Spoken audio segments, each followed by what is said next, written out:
अच्छा तो मेरी प्यारी फैमिली को मेरा ढेर सारा प्यार और नमस्कार। राज की बात में आप सबका स्वागत करता हूं। आज जो कहानी हमारे पास आई है वो कोई साधारण कहानी नहीं, बल्कि ऐसी हकीकत है जिसे सुनकर आपकी रूह कांप उठेगी। ये घटना कई साल पहले की है, जिसे गांव के बुजुर्गों ने अपनी आंखों से होते देखा था। ये एक ऐसी लड़की की दर्दनाक दास्तान है जिसने कभी किसी का बुरा नहीं किया, कभी किसी को तकलीफ नहीं दी, फिर भी किस्मत ने उसे ऐसी राह पर धकेल दिया जहां से वापस लौटना नामुमकिन था। वो लड़की थी जमुना। गरीबी में पली बढ़ी, लेकिन दिल की बहुत साफ। मेहनत मजदूरी करके अपने छोटे से घर को संभालती रही, कभी किसी के आगे हाथ नहीं फैलाया। मगर कहते हैं ना, गरीबी और खूबसूरती का मेल कई बार औरतों के लिए श्राप बन जाता है। जमुना भी इसी श्राप का शिकार हो गई। समाज के कुछ गंदे लोगों ने उसकी मजबूरी को अपनी हवस का खेल बना डाला। भूख से तड़पते पेट और बीमार माँ बाप के इलाज के लिए जमुना को अपने शरीर को बेचना पड़ा। उसकी मजबूरी पर किसी ने दया नहीं की, और जब उन दरिंदों का काम निकल गया तो उन्होंने उसके साथ जो खेल खेला वो किसी भी इंसान की रूह हिला देने के लिए काफी है। गांव वाले कहते हैं, जिस रात जमुना की लाश मिली थी वो मंजर आज तक उनकी आंखों से नहीं मिटा। कहानी उस पहाड़ी इलाके की है जहां तांत्रिक आदिनाथ रहता था। उसका शरीर राख से ढका हुआ, आंखें लाल सुर्ख और होंठ लगातार किसी मंत्र का जाप कर रहे थे। उसके सामने जमीन पर जमुना की लाश पड़ी थी, खून से सनी हुई, जगह जगह चोटों के निशान, और आंखें खुली हुई जैसे अब भी दर्द में हों। चारों ओर जलते दिए और बीच में लाश। माहौल इतना डरावना था कि हवा भी जैसे कांप रही थी। आदिनाथ का गुस्सा साफ झलक रहा था। उसने जलती अग्नि के ऊपर हाथ रखकर कसम खाई, मैं प्रतिज्ञा करता हूं, जब तक बलराम का पूरा खानदान खत्म नहीं हो जाता मैं जमुना का अंतिम संस्कार नहीं करूंगा। ओ जमुना, अपनी आत्मा को जगाओ, अपने दुश्मनों से बदला लो। तू नारी शक्ति है, तू कमजोर नहीं है। तुझे बलराम और उसके खानदान को मिटाना ही होगा। तूने जो शक्तियां मुझसे पाई हैं उन्हें व्यर्थ मत जाने दे। अब समय आ गया है कि इस दुनिया को तंत्र का रहस्य दिखाया जाए। इतना कहते ही वो पागलों की तरह शव के चारों ओर नाचने लगा। अचानक उसके शरीर की ताकत जवाब दे गई और वो वहीं बेहोश होकर गिर पड़ा। उसी क्षण जमुना के शव से एक काला साया उठकर तेजी से इधर उधर उड़ने लगा। दीपक एक एक कर बुझ गए, अग्नि भी शांत हो गई और पूरे इलाके में घना अंधेरा छा गया। उधर गांव में मुखिया बलराम के घर शहनाइयां बज रही थीं। उसका बेटा सौरभ शादी के बंधन में बंधने वाला था। घर मेहमानों से भरा था, ढोल नगाड़े बज रहे थे, औरतें गीत गा रही थीं। उसी बीच बलराम की 17 साल की बेटी रानी सजी धजी होकर सामने आई। उसने जैसे ही नाचना शुरू किया सब लोग मंत्रमुग्ध हो गए।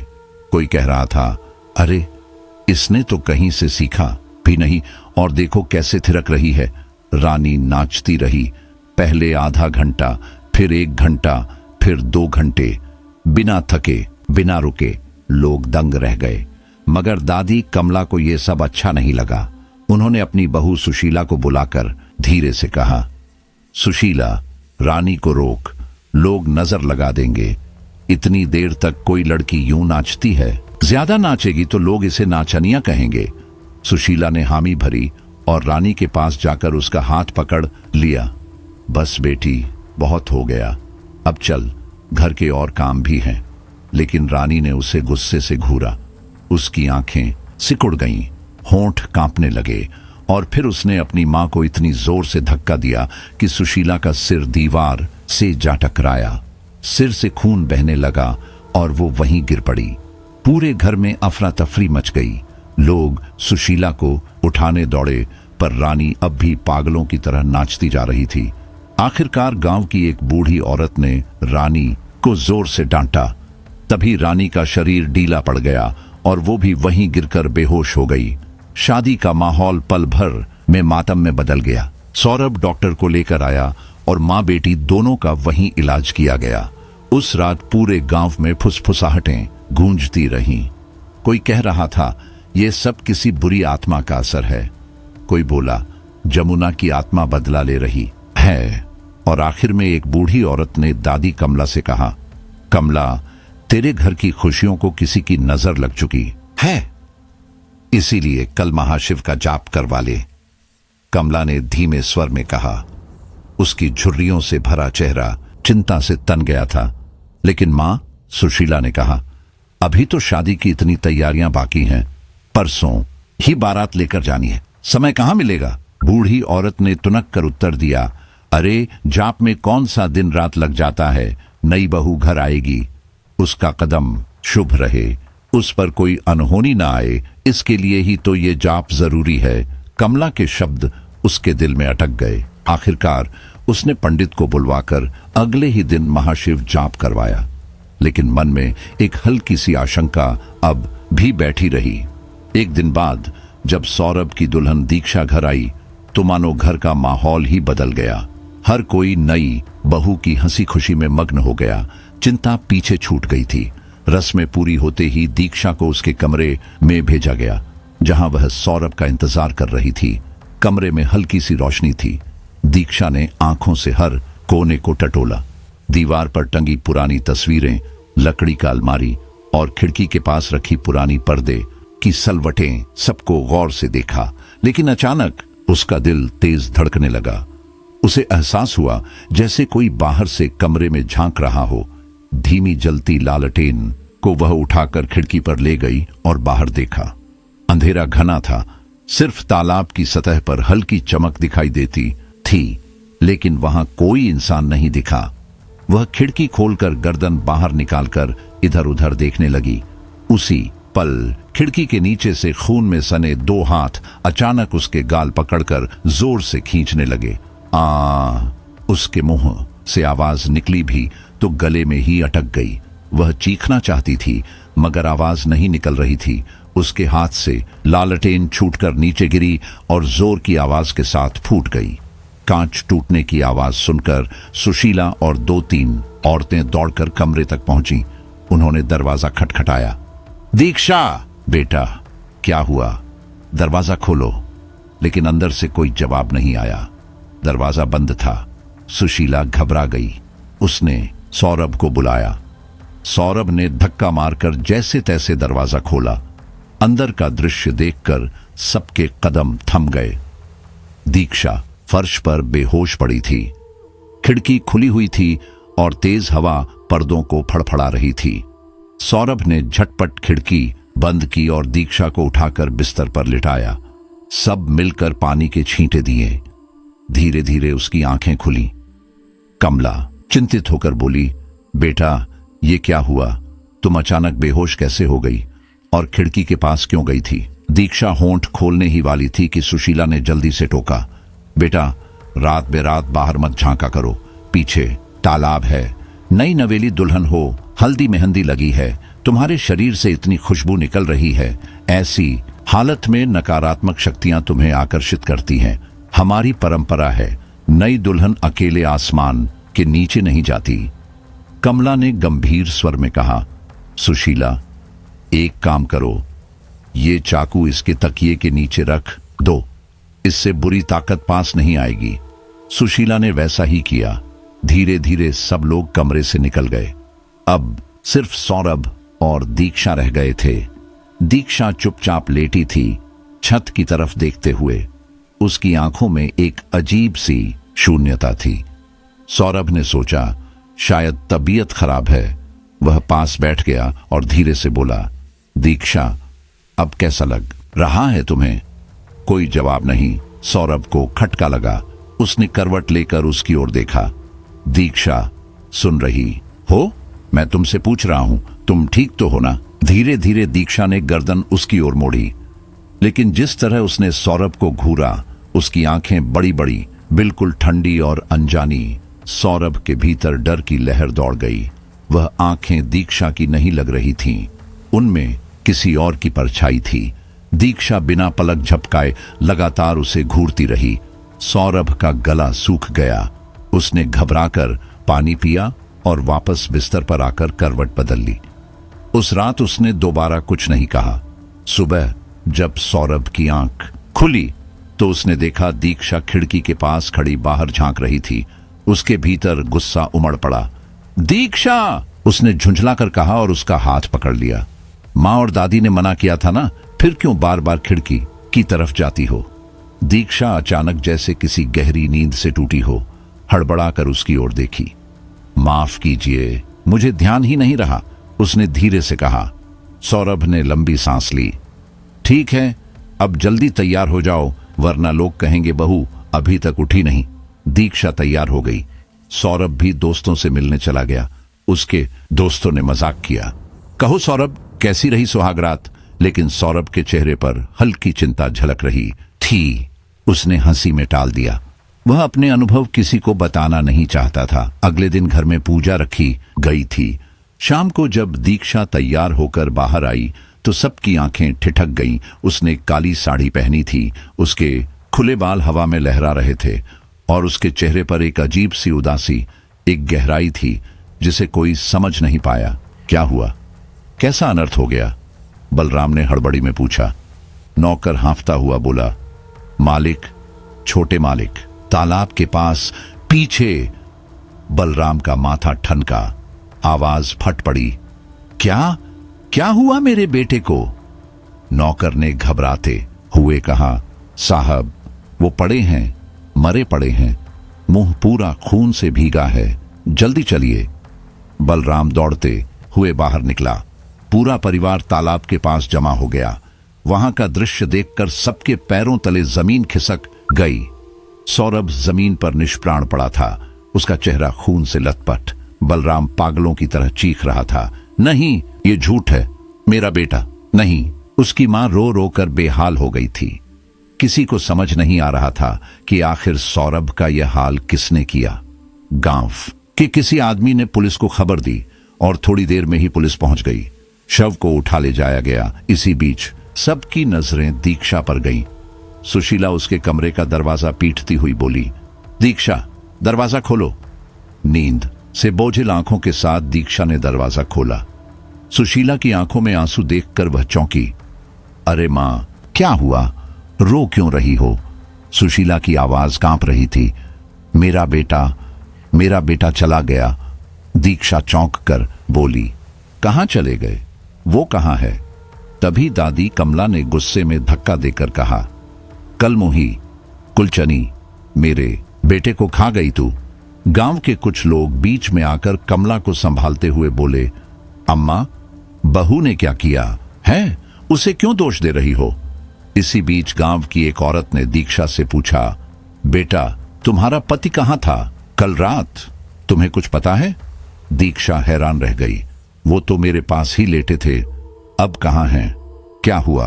दादी मुझे ऐसा क्यों कह रही हैं? औरत ने गहरी सांस लेकर कहा, तुम्हारा पति अब इस दुनिया में नहीं रहा, किसी ने उसकी हत्या कर दी है। ये सुनते ही दीक्षा वहीं बैठ गई। आंखों से आंसू बहने लगे। उसे यकीन ही नहीं हो रहा था कि जिस घर में वह नई दुल्हन बनकर आई थी, वहां अगले ही दिन वह विधवा हो गई। गांव में कानाफूसियां शुरू हो गईं। कोई कहता दुल्हन के कदम शुभ नहीं हैं, कोई उसकी शादी वाले दिन पहनी काली साड़ी को अपशगुन बता रहा था। पुलिस ने जांच में कहा, शायद किसी जंगली जानवर ने हमला किया होगा, लेकिन घर वाले मानने को तैयार नहीं थे। इस गांव में कभी ऐसा हुआ ही नहीं था। फिर अचानक सौरभ तालाब के पास क्यों गया? किसी को समझ नहीं आ रहा था। आखिरकार भारी मन से सौरभ का अंतिम संस्कार कर दिया गया। बलराम ने उसी दिन सख्त आदेश दिया, आज से कोई घर के पीछे तालाब की ओर नहीं जाएगा। लेकिन सवाल वहीं खड़ा था, आखिर उस तालाब के पास हुआ क्या था? दीक्षा अब ज्यादातर अपने कमरे में ही रहने लगी। मायके वाले बार बार ले जाने आए, मगर उसने मना कर दिया। दादी कमला उसे हर वक्त कोसती रहती, तेरे कदम ही अशुभ हैं। इधर नौकरों के बीच फुसफुसाहट शुरू हो गई थी। वो सब वैश्या जमुना का नाम ले रहे थे। सौरभ की 13वीं के बाद माहौल थोड़ा शांत हुआ। लोग दीक्षा के लिए अफसोस जता रहे थे।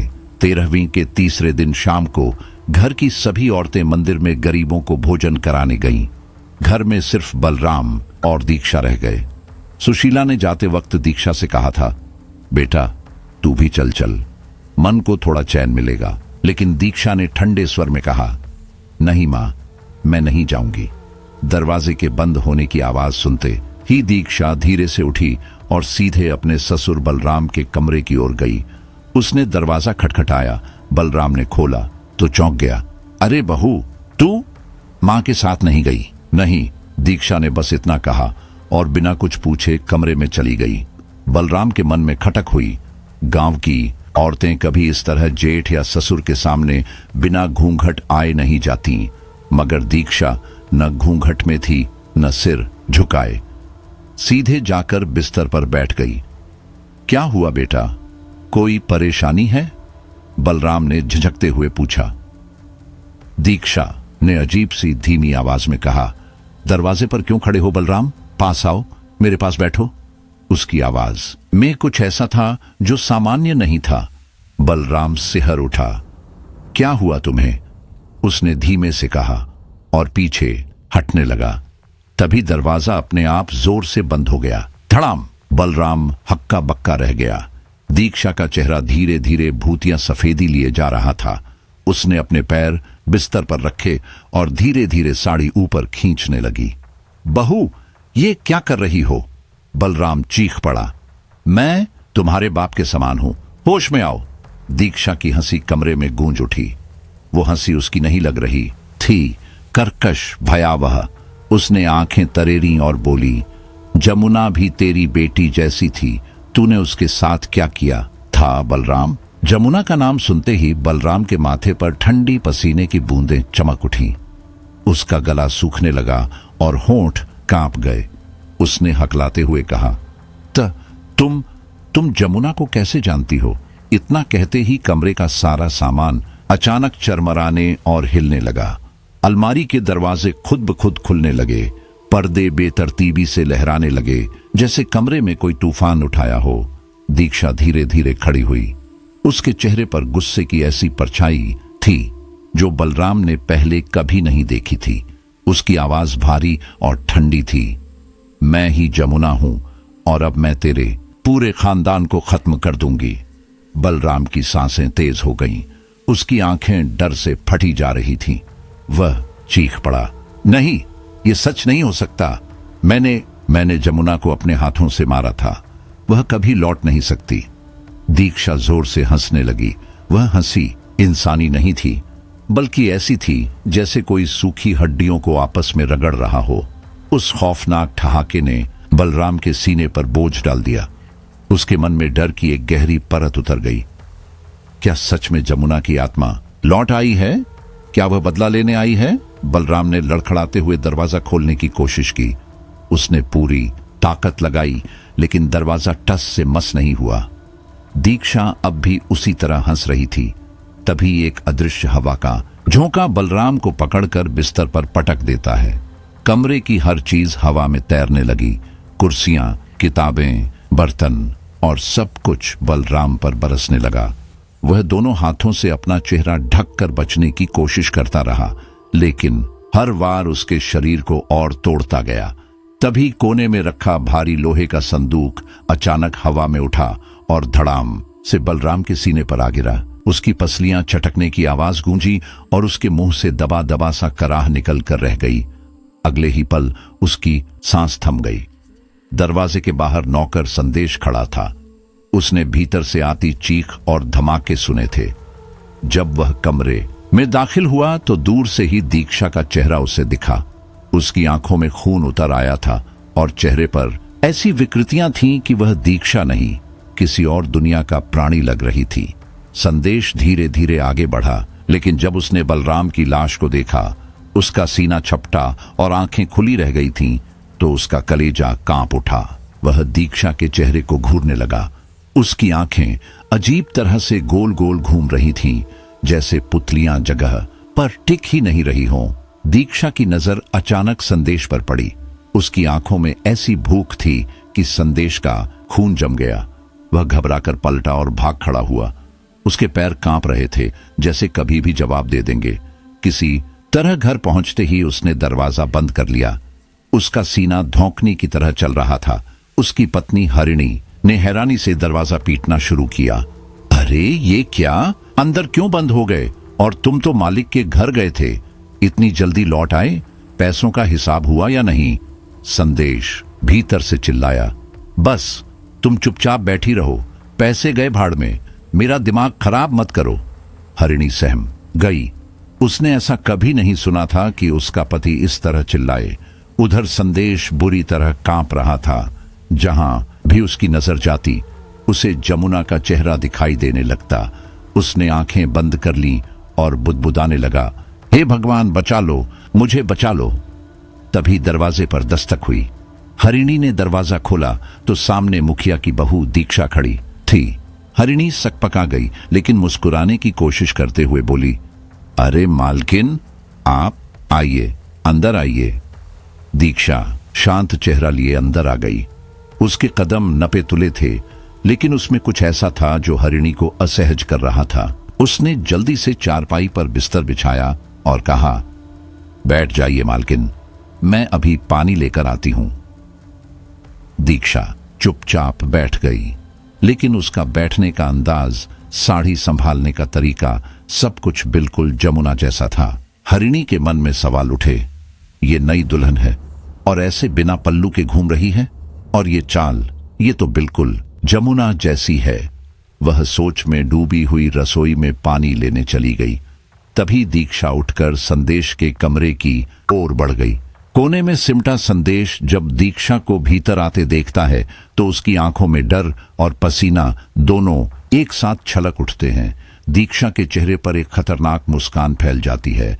संदेश कांपती आवाज में बोला, मां, मुझे छोड़ दो, मैंने तुम्हारा कुछ नहीं बिगाड़ा। लेकिन दीक्षा अचानक झपटकर उसका गला पकड़ लेती है।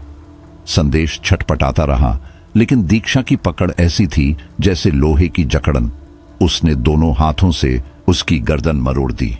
एक झटके में उसकी सांसें हमेशा के लिए थम गईं। उधर हरिणी ने देखा कि घड़े में पानी खत्म हो गया है। वह पीछे के दरवाजे से बाहर चली गई। उसे जरा भी अंदाजा नहीं था कि उसी समय उसके पति की मौत हो रही है। कुछ देर बाद जब वह लौटी तो देखा दीक्षा घर में कहीं नहीं है। हरिणी बुदबुदाई, अरे कहां चली गई? मुझे लगा शायद पैसे देने आई होंगी। फिर उसकी नजर संदेश के कमरे की ओर गई। दरवाजा खुला था। वह मुस्कुराई, लगता है दरवाजा खोल लिया, शायद वहीं पैसे दिए होंगे। लेकिन जैसे ही उसने कमरे में कदम रखा, उसके पैरों तले जमीन खिसक गई। दीवार के सहारे संदेश की लाश टिकी हुई थी, उसका धड़ आगे की ओर, जबकि चेहरा पूरी तरह दीवार की तरफ दबा था। शरीर बुरी तरह मरोड़ा हुआ था, जैसे किसी ने खिलौने की तरह घुमा दिया। हो! हरिणी चीख पड़ी। उसकी चीख सुनकर पूरा गांव जमा हो गया। लोग दहशत में लाश को देखने लगे। कोई मान ही नहीं पा रहा था कि यह प्राकृतिक मौत हो सकती है। गांव वाले सवाल करने लगे, ये किसने किया? संदेश की ऐसी हालत किसने बनाई? हरिणी हांफते हुए, रोते हुए केवल एक ही नाम दोहराती रही, दीक्षा। मुखिया की बहू दीक्षा, उसी ने मेरे पति को मारा है, उसी ने मेरे पति का यह हाल किया है। मेरे घर में और कोई नहीं था।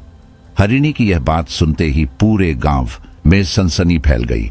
लोग आपस में फुसफुसाने लगे, भला मुखिया की बहू अपने ही घर के नौकर संदेश को क्यों मारेगी? वह तो वफादार था, सालों से मुखिया के साथ रहा। धीरे धीरे अंधेरा घिर आया था। उसी वक्त बलराम के घर की औरतें, जो मंदिर के पास भोज कराने गई थीं, लौट रही थीं। रास्ते में उन्होंने देखा कि संदेश के घर के बाहर भीड़ और कोहराम मचा है। वे भी वहीं रुक गईं।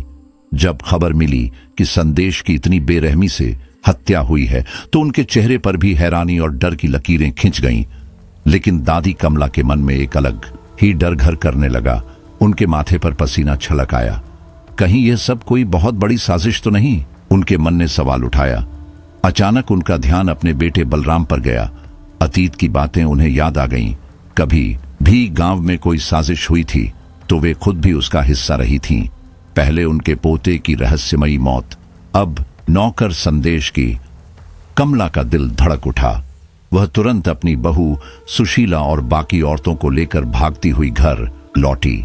जैसे ही दरवाजे के भीतर दाखिल हुई, उन्होंने जोर से पुकारा, बलराम, ओ बलराम। कोई जवाब नहीं आया। बेचैनी बढ़ी। तो कमला सीधे बलराम के कमरे में चली गई। दरवाजा खोलते ही उनकी चीख गले में ही अटक गई। बिस्तर पर बलराम निर्जीव पड़ा था। उसकी आंखें खुली थीं, लेकिन आंखों की पुतलियां ऊपर की ओर पलट चुकी थीं। चेहरे पर मौत की भयानक छाप थी। कमला के होंठ कांपने लगे, सांसें थम सी गईं। वह वहीं धड़ाम से जमीन पर गिरी और बेहोश हो गईं। पूरे घर में कोहराम मच गया। रोने चीखने की आवाजें ऐसे गूंज रही थीं मानो किसी तूफान ने घर को हिला डाला हो। उस वक्त किसी ने भी दीक्षा की तरफ ध्यान नहीं दिया, लेकिन धीरे धीरे गांव वालों के कानों में यह बात पहुंचने लगी कि संदेश को मरने से पहले हरिणी बार बार कह रही थी, दीक्षा ने ही मारा है। अब शक की निगाहें घर वालों की तरफ से भी दीक्षा पर टिकने लगीं। सुशीला के मन में खलबली मच गई। मेरी बहू किसी को क्यों मारेगी? लेकिन जब हम भोज में थे तब घर में बलराम और दीक्षा ही थे, और हरिणी भी यही कह रही है। क्या सच में? हिम्मत जुटाकर सुशीला बहू के कमरे में गई। उसने सोचा कि शायद दीक्षा भी शोर सुनकर बाहर निकली होगी, लेकिन वहां जो नजारा देखा वह और भी अजीब था। दीक्षा गहरी नींद में सो रही थी। चेहरे पर ऐसी शांति थी जैसे बाहर कुछ हुआ ही न हो। सुशीला का माथा ठनका। इतना रोना पीटना हो रहा है, लोग चिल्ला रहे हैं, और यह ऐसे सो रही है। यह सामान्य नहीं है। उसी वक्त उसके कानों में पायल की झंकार पड़ी। सुशीला का दिल जोर से धड़क उठा। यह आवाज बिल्कुल उसी जैसी थी जैसी जमुना की पायल से आया करती थी। उसने कांपते हाथों से नजरें दीक्षा के पैरों की ओर डाली। दीक्षा करवट बदल रही थी और पायल की झंकार उसके पैरों से ही आ रही थी। सुशीला का कलेजा कांप गया। वह भागकर कमला के पास गई और धीरे से उनके कान में फुसफुसाई, अम्मा, मुझे लगता है इन सब के पीछे हमारी बहू दीक्षा ही है। मैंने उसकी आंखों में, उसके हाव भाव में जमुना की झलक देखी है। चाहे मानो या मत मानो, मुझे लगता है वो वैश्या लौट आई है। कमला के चेहरे पर गहरी चिंता छा गई। उनका मन मान रहा था कि कुछ तो गड़बड़ है। धीरे धीरे बोली, क्या कह रही हो तुम? क्या हमारी बहू में जमुना की आत्मा आ गई है? सुशीला ने सिर हिलाया। हाँ मां, मुझे तो यही लगता है। आप भूल रही हो, उसका अंतिम संस्कार हुआ ही कहां था। हमने तो उसका शव जंगलों में फेंक दिया था। हो सकता है इसी कारण उसकी आत्मा भटक रही है और हमसे बदला ले रही है। कमला ने गहरी सांस ली। नहीं, आत्माएं यूं नहीं भटकती। यह सब बकवास है। हमने उसे खत्म कर दिया था। अम्मा, सुशीला की आवाज कांपी। आप खुद देख रही हो, पहले पोते की मौत, फिर संदेश और अब बलराम। यह सब यूं ही नहीं हो सकता। हमें उपाय करना होगा, वरना पूरा घर खत्म हो जाएगा। कमला ने लंबे मौन के बाद कहा, ठीक है, अगर ऐसा है तो हमें इसका निवारण करना ही होगा। पंडित जी को बुलाओ, जल्दी। अगली सुबह श्मशान घाट में 2 चिताएं एक साथ जल रही थीं। संदेश और बलराम की लपटें आसमान तक उठ रही थीं। गांव वाले दूर खड़े तरह तरह की बातें कर रहे थे। कोई कहता यह बदला है, कोई कहता पाप का फल है। कमला के घर में गम ही नहीं बल्कि गहरा डर छा गया। उनके 2 नौकर हरीश और मृगश, जो जमुना की हत्या में शामिल थे, अब और नहीं टिक सके। उनका चेहरा पीला पड़ गया। उन्होंने अपना सामान समेटा और कमला के सामने आकर बोले, अम्मा, हमें माफ करना, अब यहां नहीं रुक सकते। संदेश की मौत ने हमारी नींद उड़ा दी है। हम अपने रिश्तेदार के घर जा रहे हैं। कमला गिड़गिड़ाई, नहीं, हमें इस तरह अकेला मत छोड़ो। चाहे मैं तुम्हारी तनख्वाह दुगनी कर दूं, पर जाओ मत। लेकिन दोनों नौकर साफ मना कर गए। डर उनके भीतर इतना गहरा बैठ चुका था कि वे पल भर भी वहां नहीं रुक सके। जल्दी जल्दी घर छोड़कर चले गए। इधर कमला और सुशीला सीधा गांव के पंडित जी के पास पहुंची। कांपती आवाज में उन्होंने सब कुछ बताया। पंडित जी, जमुना की आत्मा लौट आई है। पहले भी उसने गांव का माहौल खराब किया था, अब भी चैन नहीं है। हमें बचाइए। सब लोग एक दूसरे से धीरे धीरे कह रहे थे कि इन रहस्यमयी मौतों के पीछे जमुना की आत्मा है। कोई धीरे से फुसफुसाता, कोई घबराकर कहता, उसकी आत्मा लौट आई है, बदला ले रही है। गांव के माहौल में डर ऐसे फैला हुआ था जैसे धुंध। कमला ने कांपते हुए पंडित जी से कहा, अब आप ही बताइए, क्या सच में यह सब उसी आत्मा का काम है? पंडित जी ने अपना थैला खोला। उसमें से एक पुरानी घिसी पिटी किताब निकाली। पन्ने पीले और नाजुक थे। उन्होंने ध्यान से पढ़ा, होंठ बुदबुदाए और फिर गहरी सांस लेकर बोले, हां, यह सच है। जमुना की आत्मा लौट आई है और अब वह उन सब पर एक एक करके वार कर रही है जिन्होंने उसकी मौत में हाथ लगाया था। कमला की आंखें फैल गईं। उसने घबराकर पूछा, पंडित जी, कोई उपाय बताइए। उसकी आत्मा को कैसे शांत करें, कैसे नष्ट करें? पंडित ने हल्की सी मुस्कान दी, जैसे कुछ छुपा रहे हों। नष्ट तो उसे पहले ही कर दिया गया था। यह सुनकर कमला का चेहरा सख्त हो गया। उसने गुस्से में कहा, आप मजाक कर रहे हैं क्या? पंडित ने नजरें झुका लीं और धीमे स्वर में कहा, उसके शव का अंतिम संस्कार तो किया ही नहीं गया था। अगर उसकी लाश मिल जाए और उचित संस्कार कर दिए जाएं, शायद उसकी आत्मा को शांति मिल जाए। बिना वक्त गंवाए कमला ने गांव के कुछ लोगों को साथ लिया और जंगल की ओर निकल गई। सबने मशालें जलाईं और घने पेड़ों के बीच लाश तलाशने लगे, लेकिन जमुना का शव कहीं नहीं मिला। एक आदमी, बाबू, कमला के पास आकर बोला, अम्मा, आप व्यर्थ में खोज रही हो। अब तक तो उसका शरीर सड़गल गया होगा या जंगली जानवर खा चुके होंगे। कमला ने माथा पकड़ते हुए धीमे स्वर में कहा, नहीं, इतनी जल्दी नहीं। बाबू ने गहरी सांस ली, फिर धीमे से बोला, एक बात कहूं अम्मा, आपको उसे मारना नहीं चाहिए था। चाहे वो वैश्या थी, चाहे आपके घर को तोड़ने की कोशिश की थी, पर जान लेना सही नहीं था। कमला का चेहरा लाल हो गया। उसने सख्त आवाज में कहा, बाबू, जुबान संभाल। जिस काम के लिए साथ आई है वही कर, वरना गांव लौट जा, मैं खुद खोज लूंगी। बाबू चुप हो गया और उसकी मदद करने लगा। काफी देर खोजने के बाद भी कुछ हाथ नहीं लगा। कमला थककर बोली, ऐसा करो, सब लोग दो दो के समूह में बंट जाओ और अलग अलग जगह तलाश करो। समय बहुत कम है। जंगल गहरा और डरावना होता जा रहा था। झींगुरों की आवाज और पैरों के नीचे सूखी पत्तियों की खड़खड़ाहट दिल की धड़कन तेज कर देती थी। बाबू बार बार कह रहा था, अम्मा, इतना अंदर जाना सही नहीं है। आपने तो कहा था लाश किनारे फेंकी गई थी, फिर यहां क्यों भटक रहे हैं? कमला ने कहा, जानवर घसीटकर अंदर ले गए होंगे। बाबू आगे आगे चल रहा था। तभी अचानक वह ठोकर खाकर मुंह के बल गिर पड़ा। उसने उठकर देखा और उसकी आंखें डर से चौड़ी हो गईं। जमीन पर मृगेश की लाश पड़ी थी, चेहरा खून से सना, आंखें आधी खुली हुई। बाबू जोर से चीखा, अम्मा! कमला दौड़कर वहां पहुंची। जैसे ही उसकी नजर लाश पर पड़ी, वह वहीं जमीन पर बैठ गई, सिर पकड़कर। उसके दिमाग ने मानो काम करना बंद कर दिया था। बाबू की चीख सुनकर बाकी लोग भी इकट्ठे हो गए। सबने लाश देखी और सन्न रह गए। गांव का माहौल और भारी हो गया। मृगेश की लाश को उठाकर गांव ले जाया गया। कमला पर गहरा सदमा था। वह सीधे पंडित जी के पास पहुंची।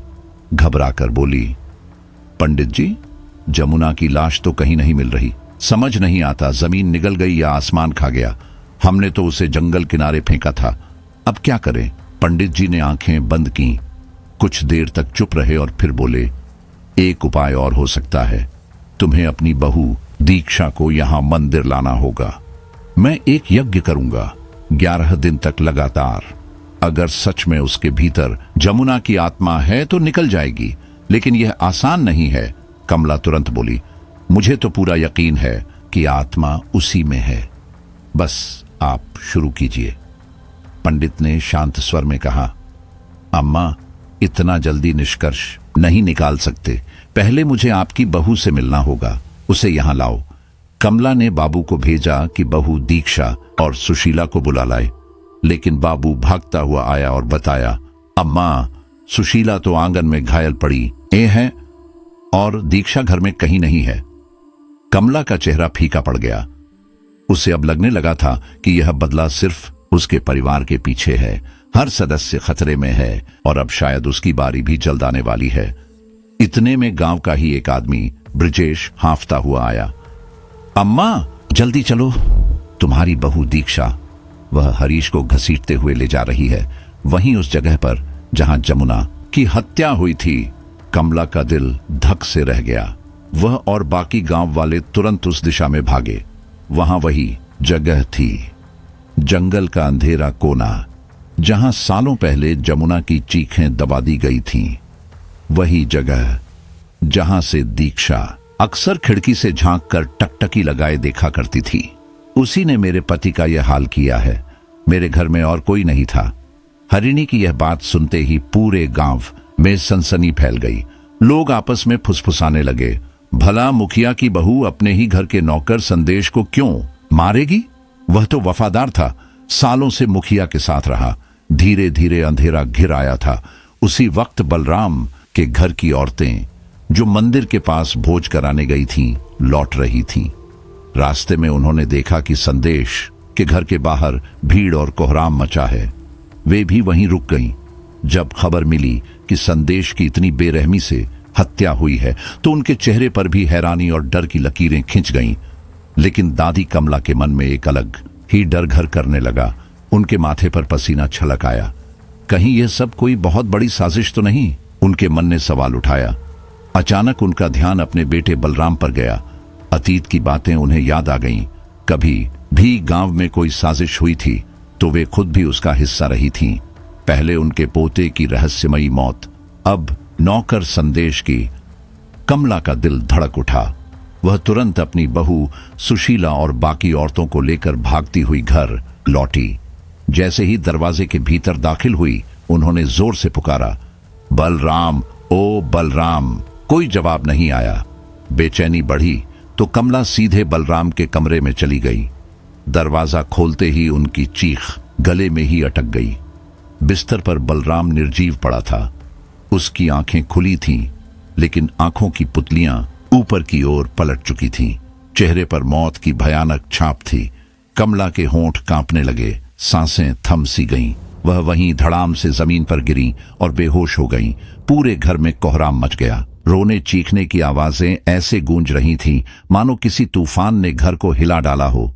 उस वक्त किसी ने भी दीक्षा की तरफ ध्यान नहीं दिया, लेकिन धीरे धीरे गांव वालों के कानों में यह बात पहुंचने लगी कि संदेश को मरने से पहले हरिणी बार बार कह रही थी, दीक्षा ने ही मारा है। अब शक की निगाहें घर वालों की तरफ से भी दीक्षा पर टिकने लगीं। सुशीला के मन में खलबली मच गई। मेरी बहू किसी को क्यों मारेगी? लेकिन जब हम भोज में थे तब घर में बलराम और दीक्षा ही थे, और हरिणी भी यही कह रही है। क्या सच में? हिम्मत जुटाकर सुशीला बहू के कमरे में गई। उसने सोचा कि शायद दीक्षा भी शोर सुनकर बाहर निकली होगी, लेकिन वहां जो नजारा देखा वह और भी अजीब था। दीक्षा गहरी नींद में सो रही थी। चेहरे पर ऐसी शांति थी जैसे बाहर कुछ हुआ ही न हो। सुशीला का माथा ठनका। इतना रोना पीटना हो रहा है, लोग चिल्ला रहे हैं, और यह ऐसे सो रही है। यह सामान्य नहीं है। उसी वक्त उसके कानों में पायल की झंकार पड़ी। सुशीला का दिल जोर से धड़क उठा। यह आवाज बिल्कुल उसी जैसी थी जैसी जमुना की पायल से आया करती थी। उसने कांपते हाथों से नजरें दीक्षा के पैरों की ओर डाली। दीक्षा करवट बदल रही थी और पायल की झंकार उसके पैरों से ही आ रही थी। सुशीला का कलेजा कांप गया। वह भागकर कमला के पास गई और धीरे से उनके कान में फुसफुसाई, अम्मा, मुझे लगता है इन सब के पीछे हमारी बहू दीक्षा ही है। मैंने उसकी आंखों में, उसके हाव भाव में जमुना की झलक देखी है। चाहे मानो या मत मानो, मुझे लगता है वो वैश्या लौट आई है। कमला के चेहरे पर गहरी चिंता छा गई। उनका मन मान रहा था कि कुछ तो गड़बड़ है। धीरे धीरे बोली, क्या कह रही हो तुम? क्या हमारी बहू में जमुना की आत्मा आ गई है? सुशीला ने सिर हिलाया। हाँ मां, मुझे तो यही लगता है। आप भूल रही हो, उसका अंतिम संस्कार हुआ ही कहां था। हमने तो उसका शव जंगलों में फेंक दिया था। हो सकता है इसी कारण उसकी आत्मा भटक रही है और हमसे बदला ले रही है। कमला ने गहरी सांस ली। नहीं, आत्माएं यूं नहीं भटकती। यह सब बकवास है। हमने उसे खत्म कर दिया था। अम्मा, सुशीला की आवाज कांपी। आप खुद देख रही हो, पहले पोते की मौत, फिर संदेश और अब बलराम। यह सब यूं ही नहीं हो सकता। हमें उपाय करना होगा, वरना पूरा घर खत्म हो जाएगा। कमला ने लंबे मौन के बाद कहा, ठीक है, अगर ऐसा है तो हमें इसका निवारण करना ही होगा। पंडित जी को बुलाओ जल्दी। अगली सुबह श्मशान घाट में 2 चिताएं एक साथ जल रही थीं। संदेश और बलराम की लपटें आसमान तक उठ रही थीं।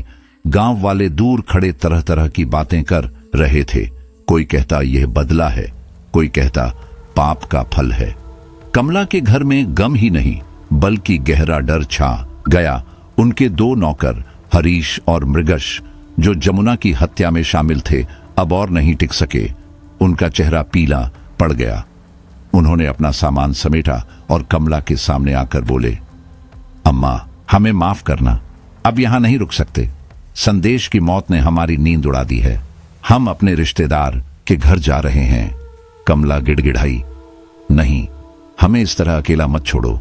चाहे मैं तुम्हारी तनख्वाह दुगनी कर दूं, पर जाओ मत। लेकिन दोनों नौकर साफ मना कर गए।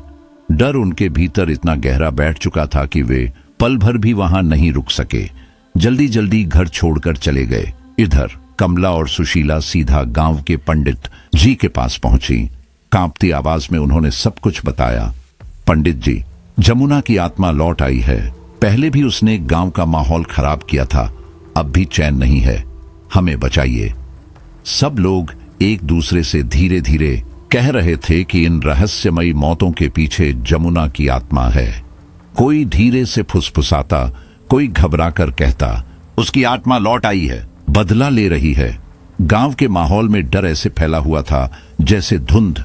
कमला ने कांपते हुए पंडित जी से कहा, अब आप ही बताइए, क्या सच में यह सब उसी आत्मा का काम है? पंडित जी ने अपना थैला खोला। उसमें से एक पुरानी घिसी पिटी किताब निकाली। पन्ने पीले और नाजुक थे। उन्होंने ध्यान से पढ़ा, होंठ बुदबुदाए और फिर गहरी सांस लेकर बोले, हां, यह सच है। जमुना की आत्मा लौट आई है और अब वह उन सब पर एक एक करके वार कर रही है जिन्होंने उसकी मौत में हाथ लगाया था। कमला की आंखें फैल गईं। उसने घबराकर पूछा, पंडित जी, कोई उपाय बताइए। उसकी आत्मा को कैसे शांत करें, कैसे नष्ट करें? पंडित ने हल्की सी मुस्कान दी, जैसे कुछ छुपा रहे हों। नष्ट तो उसे पहले ही कर दिया गया था। यह सुनकर कमला का चेहरा सख्त हो गया। उसने गुस्से में कहा, आप मजाक कर रहे हैं क्या? पंडित ने नजरें झुका लीं और धीमे स्वर में कहा, उसके शव का अंतिम संस्कार तो किया ही नहीं गया था। अगर उसकी लाश मिल जाए और उचित संस्कार कर दिए जाएं, शायद उसकी आत्मा को शांति मिल जाए। बिना वक्त गंवाए कमला ने गांव के कुछ लोगों को साथ लिया और जंगल की ओर निकल गई। सबने मशालें जलाईं और घने पेड़ों के बीच लाश तलाशने लगे, लेकिन जमुना का शव कहीं नहीं मिला। एक आदमी, बाबू, कमला के पास आकर बोला, अम्मा, आप व्यर्थ में खोज रही हो। अब तक तो उसका शरीर सड़गल गया होगा या जंगली जानवर खा चुके होंगे। कमला ने माथा पकड़ते हुए धीमे स्वर में कहा, नहीं, इतनी जल्दी नहीं। बाबू ने गहरी सांस ली, फिर धीमे से बोला, एक बात कहूं अम्मा, आपको उसे मारना नहीं चाहिए था। चाहे वो वैश्या थी, चाहे आपके घर को तोड़ने की कोशिश की थी, पर जान लेना सही नहीं था। कमला का चेहरा लाल हो गया। उसने सख्त आवाज में कहा, बाबू, जुबान संभाल। जिस काम के लिए साथ आई है वही कर, वरना गांव लौट जा, मैं खुद खोज लूंगी। बाबू चुप हो गया और उसकी मदद करने लगा। काफी देर खोजने के बाद भी कुछ हाथ नहीं लगा। कमला थककर बोली, ऐसा करो, सब लोग 2-2 के समूह में बंट जाओ और अलग अलग जगह तलाश करो। समय बहुत कम है। जंगल गहरा और डरावना होता जा रहा था। झींगुरों की आवाज और पैरों के नीचे सूखी पत्तियों की खड़खड़ाहट दिल की धड़कन तेज कर देती थी। बाबू बार बार कह रहा था, अम्मा, इतना अंदर जाना सही नहीं है। आपने तो कहा था लाश किनारे फेंकी गई थी, फिर यहां क्यों भटक रहे हैं? कमला ने कहा, जानवर घसीटकर अंदर ले गए होंगे। बाबू आगे आगे चल रहा था। तभी अचानक वह ठोकर खाकर मुंह के बल गिर पड़ा उसने उठकर देखा और उसकी आंखें डर से चौड़ी हो गईं। जमीन पर मृगेश की लाश पड़ी थी, चेहरा खून से सना, आंखें आधी खुली हुई। बाबू जोर से चीखा, अम्मा! कमला दौड़कर वहां पहुंची। जैसे ही उसकी नजर लाश पर पड़ी, वह वहीं जमीन पर बैठ गई, सिर पकड़कर। उसके दिमाग ने मानो काम करना बंद कर दिया था। बाबू की चीख सुनकर बाकी लोग भी इकट्ठे हो गए। सबने लाश देखी और सन्न रह गए। गांव का माहौल और भारी हो गया। मृगेश की लाश को उठाकर गांव ले जाया गया। कमला पर गहरा सदमा था। वह सीधे पंडित जी के पास पहुंची, घबराकर बोली, पंडित जी, जमुना की लाश तो कहीं नहीं मिल रही। समझ नहीं आता जमीन निगल गई या आसमान खा गया। हमने तो उसे जंगल किनारे फेंका था, अब क्या करें? पंडित जी ने आंखें बंद की, कुछ देर तक चुप रहे और फिर बोले, एक उपाय और हो सकता है। तुम्हें अपनी बहू दीक्षा को यहां मंदिर लाना होगा। मैं एक यज्ञ करूंगा 11 दिन तक लगातार। अगर सच में उसके भीतर जमुना की आत्मा है तो निकल जाएगी, लेकिन यह आसान नहीं है। कमला तुरंत बोली, मुझे तो पूरा यकीन है कि आत्मा उसी में है। बस आप शुरू कीजिए। पंडित ने शांत स्वर में कहा, अम्मा, इतना जल्दी निष्कर्ष नहीं निकाल सकते। पहले मुझे आपकी बहू से मिलना होगा, उसे यहां लाओ। कमला ने बाबू को भेजा कि बहू दीक्षा और सुशीला को बुला लाए, लेकिन बाबू भागता हुआ आया और बताया, अम्मा, सुशीला तो आंगन में घायल पड़ी है और दीक्षा घर में कहीं नहीं है। कमला का चेहरा फीका पड़ गया।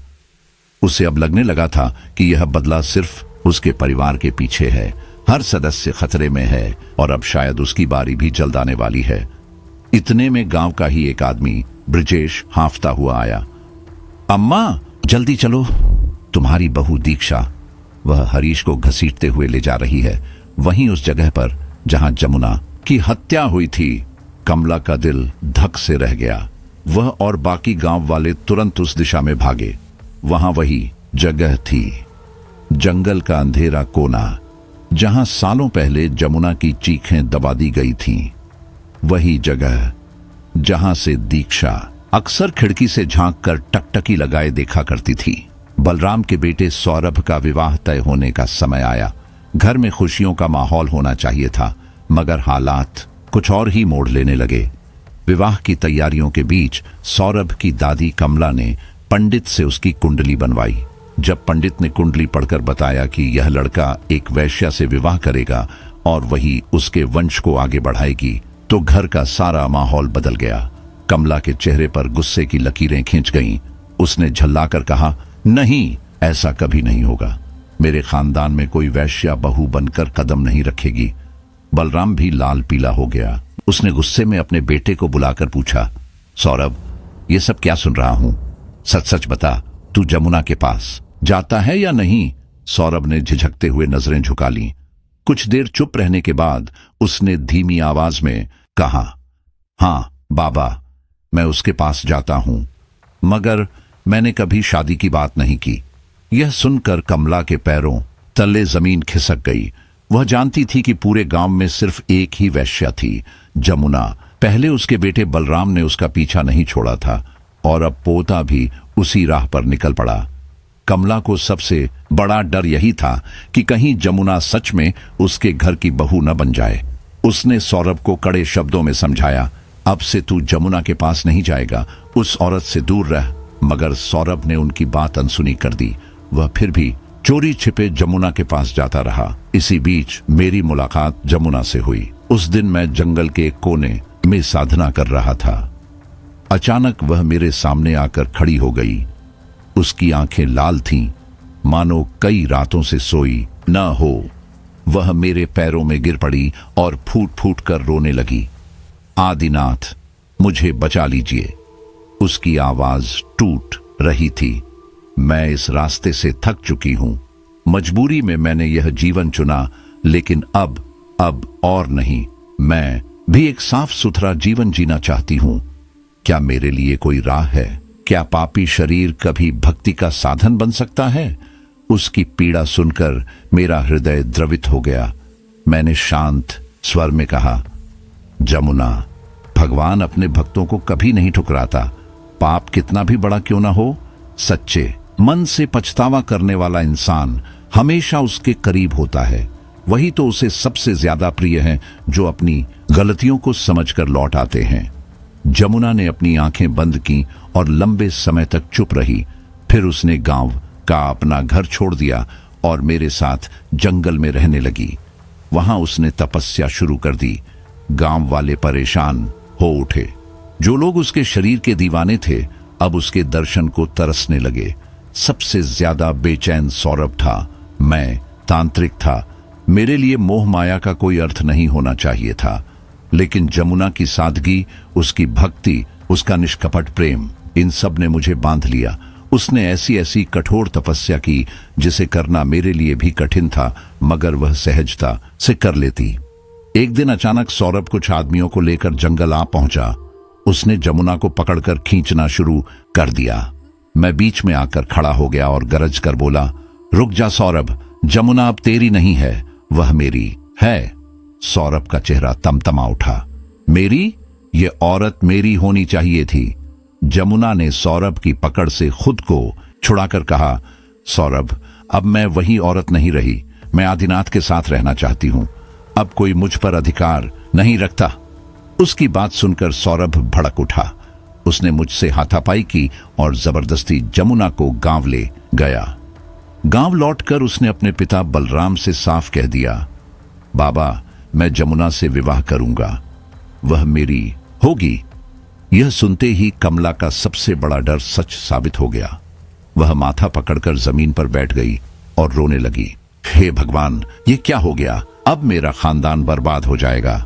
बलराम और कमला जानते थे कि सौरभ की शादी के लिए एक और अच्छा रिश्ता चल रहा था। तुम्हारा ही परिवार उस समय रिश्ता भेज रहा था। इज्जतदार खानदान, धन दौलत वाला घर। कमला ऐसा रिश्ता खोना नहीं चाहती थी। उसने मन ही मन ठान लिया, अगर जमुना इस दुनिया से ही खत्म हो जाएगी तो सौरभ का जिद करने का कोई कारण नहीं बचेगा। योजना बनाकर उन्होंने जमुना को घर के पीछे वाले तालाब पर बुलवाया। वहां बलराम और कमला ने अपने आदमियों से मिलकर उसे मार डाला। जब जमुना की सांसें टूट रही थीं, अचानक सौरभ वहां पहुंच गया। उसकी आंखों में एक पल को उम्मीद की चमक थी कि शायद अब उसका प्रिय उसे बचा लेगा। जमुना ने कांपती आवाज में पुकारा, सौरभ, मुझे बचा लो। लेकिन सौरभ वहीं ठिठक गया।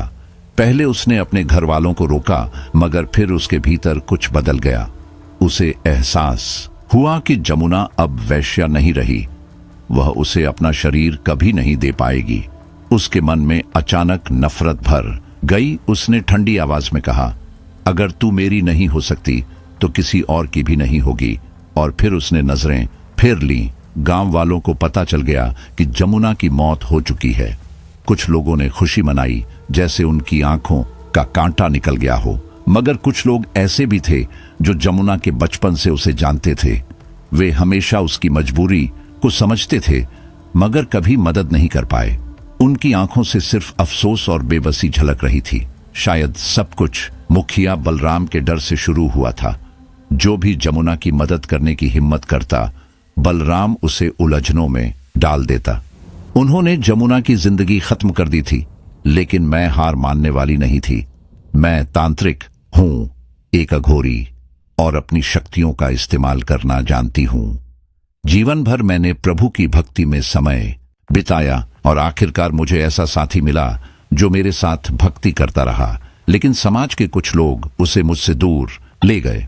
इसी वजह से मैंने जमुना की आत्मा को जगाया, उसे न्याय दिलाने और बलराम से बदला लेने के लिए। मैंने ठान लिया था कि बलराम को उसके घर के किसी सदस्य के हाथों मौत का सामना करना होगा, और केवल बलराम ही नहीं बल्कि उसका पूरा परिवार जो जमुना के हत्याकांड में शामिल था सजा पाएगा। फिर उस घर में तुम आई। तुम जमुना की उम्र की ही थी, इसलिए आत्मा आसानी से तुम्हारे भीतर प्रवेश कर गई। फिर एक एक करके तुम्हारे माध्यम से सबका बदला लिया गया। अब केवल कमला बची थी। वही थी जिसने जमुना के मारे जाने की साजिश रची थी। उसका ध्यान केवल अपनी इज्जत पर था। वह हमेशा कहती, बलराम ने तो खुद अपनी जिंदगी खराब कर ली, अब मेरे पोते की जिंदगी को खतरा नहीं होने दूंगी। इसी कारण उसने जमुना को मारने का फैसला किया था। दीक्षा की आंखों में आंसू थे। जमुना की कहानी सुनते ही वह सच में भावुक हो गई थी और उसके परिवार वाले भी। उसका बड़ा भाई धीरे से बोला, देखो, हमारी बहन पहले ही कमजोर हो चुकी है। शायद आपकी बातें सच हों, इसलिए सुशीला जी ने हमारी बहन को हमारे पास वापस भेज दिया। हमें कुछ नहीं बताया। दीक्षा ने भी रोते हुए कहा, हाँ भाई, मुझे कुछ भी नहीं पता चला। मेरे साथ कब क्या हुआ? तांत्रिक आदिनाथ ने गंभीर आवाज में कहा, तुम्हारे साथ भी धोखा हुआ तो क्या यह तुम्हारा फर्ज नहीं बनता कि तुम भी न्याय दिलाओ? कम से कम उस बेचारी जमुना के लिए सोचो। भले ही वह एक वैश्या थी, लेकिन इंसान थी। क्या उसे न्याय नहीं मिलना चाहिए? उसने दीक्षा की ओर हाथ जोड़कर कहा, बेटी, अभी मत जाओ, पहले कमला का सामना करो। उसे जिंदा छोड़ना यह मेरे लिए और जमुना की आत्मा के लिए अस्वीकार्य है। दीक्षा और उसके घर वाले चुप थे। तांत्रिक ने कहा, जब पाप बढ़ जाते हैं, भगवान के अवतार आते हैं। तुम भी एक अवतार की तरह आई हो। मेरी जमुना की आत्मा की शांति के लिए कमला को जिंदा मत छोड़ो। अगर वह बच गई तो लोग भगवान से निराश हो जाएंगे। गांव के आधे लोग कमला का विरोध करते हैं, लेकिन डर के मारे कुछ नहीं कहते। अब उसके बेटे की ताकत भी खत्म हो चुकी है, इसलिए तुम्हारे हाथ में यह कलावा है, इसे खोल दो। इसे खोलने से जमुना की आत्मा तुम्हारे शरीर में प्रवेश कर सकती है। बिना शरीर के वह किसी का कुछ नहीं बिगाड़ पाएगी। जमुना दुष्ट नहीं थी। आदिनाथ की आंखों में आंसू थे। दीक्षा उनका दर्द देखकर पिघल गई। उसने चुपचाप अपने दोनों हाथों का कलावा खुद ही खोलकर फेंक दिया। तभी तेज हवा चलने लगी। चारों तरफ लोग घबराकर इधर उधर देखने लगे, लेकिन दीक्षा का मन स्थिर था। ऐसा लग रहा था जैसे कोई दूसरी जमुना उसके भीतर से बाहर निकल रही हो, बदला लेने के लिए। फिर अचानक दीक्षा उल्टे कदम चलने लगी। उसके घर वाले उसके पीछे पीछे चलते। आदिनाथ भी साथ थे। गांव वाले उसे इस रूप में देखकर दंग रह गए, लेकिन किसी में हिम्मत नहीं थी उसे रोकने की। वहीं कमला कमरे में बैठकर चारों तरफ देख रही थी, जैसे कोई उसे आवाज दे रहा हो। मौत करीब थी और भय उसके हर नस नाड़ी में दौड़ रहा था। तभी उसके कानों में जमुना की आवाज गूंजने लगी। आवाज इतनी भयानक थी कि कमला की रूह कांप गई। बरामदे में काम कर रही सुशीला भी डर गई। वह उठकर दरवाजे पर खड़ी हो गई और देखा दीक्षा, उसकी बहू, रात के अंधेरे में भयानक रूप लिए हवा में खुले बालों के साथ पूरे घर में घूम रही थी। उसका चेहरा गुस्से से भरा था, आंखें लाल हो रही थीं और हर सांस के साथ दीक्षा घर के चारों तरफ देख रही थी। कमला चीख पड़ी, नहीं, यह नहीं हो सकता। सुशीला भी चिल्लाते हुए भागी अपने कमरे की ओर। दीक्षा का रूप अब ऐसा था जैसे जमुना की आत्मा खुद न्याय लेने निकली हो। भूतिया, क्रोधित और अडिग। दरवाजा झटके से खोलकर सुशीला बोली, क्या हुआ? क्या हो गया? कमला बिस्तर के एक कोने में सिकुड़ी हुई बैठी थी। उसकी आंखें डर और घबराहट से फटी हुई थीं, हाथ अपने सामने जोड़कर जैसे किसी की मदद की भीख मांग रही हो। बेटा, मुझे बचा लो। वह आ गई है, वह लौट आई है, वह मुझे मार डालेगी। उसकी आवाज कांप रही थी और हर शब्द के साथ उसका शरीर और अधिक थरथरा रहा था। तभी दीक्षा सुशीला को हल्के से धक्का देती हुई आगे बढ़ी और सीधे कमला के पास खड़ी हो गई। कमला जैसे जम सी गई। दीक्षा का चेहरा, उसकी आंखों में भड़की हुई आग, हर एक हिलती हुई नस पर सवार लग रही थी। कमला के होंठ अपने आप कांपने लगे और वह धीरे धीरे अपनी हथेलियों को जोड़ते हुए माफी मांगती हुई मुद्रा में झुक गई। लेकिन अचानक दीक्षा ने कमला के सिर पर लात मारी। कमला की आंखों में दहशत और आश्चर्य के मिले जुले भाव थे। वह जमीन पर गिर पड़ी। झटके से उठते हुए कमला चीखती हुई बोली, देख जमुना, मेरे पास मत आओ, हाथ भी मत लगाना, मैं तुम्हें छोड़ूंगी नहीं। दीक्षा जोर से हंसी, एक ठंडी खौफनाक हंसी। छोड़ना नहीं, मैं तुझ जैसी औरत को हाथ लगाकर अपने हाथ गंदे नहीं करूंगी। मैं तुझे ऐसे ही खत्म करूंगी। धीरे धीरे कमला की गर्दन ऊपर उठती गई, जैसे कोई अदृश्य शक्ति उसे पकड़ रही हो। वह हाथ उठाती है गर्दन पकड़ने के लिए, लेकिन अचानक हाथ हवा में ही रुक जाते हैं। कमला के चेहरे से सांसें टूटती दिखी, उसकी जीभ बाहर आने लगी, टेढ़ी हो गई, और फिर एक ही झटके में कमला के शरीर ने अपने होश खो दिए और वह निर्जीव जमीन पर गिर पड़ी। कमरा धीरे धीरे शांत हो गया, हवा का तूफान रुक गया और दीक्षा भी उसी समय बेहोश हो गई।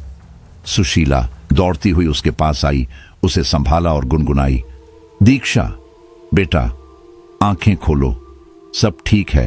तभी दीक्षा के घर वाले और तांत्रिक आदिनाथ भी आ पहुंचे। उन्होंने दीक्षा को बेहोशी की हालत में देखकर तुरंत समझ लिया कि शायद अब जमुना का खेल खत्म हो चुका है। तांत्रिक आदिनाथ ने अपने थैले से गंगा जल निकाला और धीरे से दीक्षा के चेहरे पर छिड़का। धीरे धीरे उसकी आंखें खुली और उसने चारों ओर देखा। वह अपने ससुराल में थी, मगर जब उसने अपने मायके वालों को देखा तो जोर जोर से रो पड़ी। उसके घर वाले उसे देखकर सहम गए। उनकी आंखों में चिंता और दया दोनों झलक रही थी। तांत्रिक आदिनाथ ने हाथ जोड़कर उसे धन्यवाद दिया, लेकिन दीक्षा का भाई क्रोध में बोला, बस अब बहुत हो गया, चलो यहां से, इन धोखेबाजों के घर अब और 1 मिनट भी नहीं रुकना। उसने दीक्षा का हाथ पकड़ लिया। सुशीला बेबस जमीन पर बैठकर रो रही थी। गांव वाले खामोशी से तमाशा देख रहे थे। सब कुछ खत्म हो चुका था। जमुना ने सुशीला को नहीं मारा क्योंकि वह निर्दोष थी, लेकिन सुशीला अब अकेली थी। कभी कभी वह सोचती, जो जिंदगी मैंने अपने पति के साथ जी वह किसी नर्क से कम नहीं थी। अकेले जीना आसान नहीं है। धीरे धीरे उसकी संपत्ति भी कम हो गई, लेकिन गांव वाले उसकी मदद करते रहे। जो कुछ बन पाया उसे सुशीला को दे दिया। सुशीला अपनी मौत तक अपने परिवार के खोने का गम मनाती रही, मगर यह सोचकर संतुष्ट भी रहती कि जालिमों का अंत हो चुका था। जमुना, जिसे इतनी सालों तक बिना गलती के यातना दी गई, अब अपने पापियों के सामने खड़ा हो चुका था। उसने मजबूरी में वह सब कुछ किया जिसे कोई जानबूझकर नहीं करता, लेकिन जब उसने अपनी गलती मानकर भगवान की शरण ली और तपस्विनी की तरह जीवन व्यतीत करना शुरू किया, तब भी गांव के लोग उसका पीछा नहीं छोड़ते। और फिर कहावत सच हुई, देर सवेर पाप का घड़ा भरता है। बलराम और उसका परिवार इसी घड़े का शिकार बने। वही जमुना जो कभी उनके सामने असहाय थी, अब रौद्र रूप धारण कर उनका विनाश कर गई। सच्चाई यही है, कभी कभी इंसान के किए का फल उसे खुद भुगतना पड़ता है, और जिनकी मजबूरी और पीड़ा दूसरों की नजरों में छोटी लगती है, वही सबसे भयानक रहस्य बन जाती है।